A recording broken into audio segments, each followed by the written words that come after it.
Art, it's late. It's been a long day. I have a full-time day job, and this one was one that I really needed to get to the bottom of.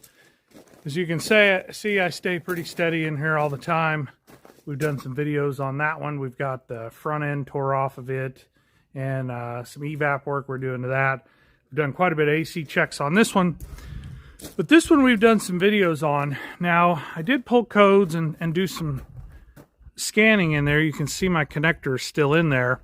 I run the Triton D10, which I had it in there as a scan tool. I've got it out here as a lab scope, and I wanted to be pretty thorough.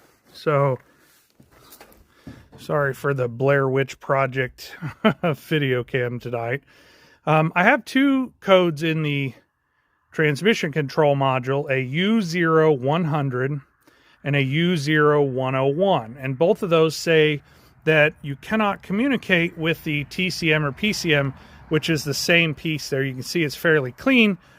We've just had it out, had it unlocked, and did some tuning for the transmission. So I was a little concerned that maybe that was what was going on, but it acted like a fueling issue. And so I ran inline here, which I'm a big fan, oh, there we go, of the Snap-on pressure tester, if I cannot fall off the trailer here, because I can tee into the fuel system. Now, this is a returnless system, so it only goes in one direction, and I have a fuel delivery issue. Now, I believe there's nothing wrong with the PCM or TCM. I think because it's unlocked, it's going to set those codes now. I don't know that for sure, but that's an educated guess. What I do know for sure is that we have amp clamped here. I have bypassed or jumped through the fuse that runs straight to the fuel pump.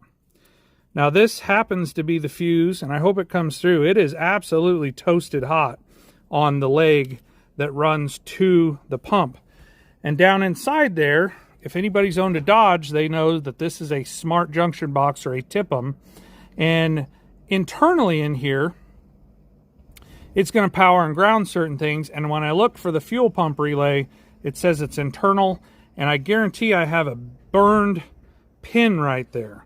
So even though it's late, I couldn't go to bed and lay there thinking about it. I wanted to find out what I believe is going on, and I'm certain enough to cut a video here.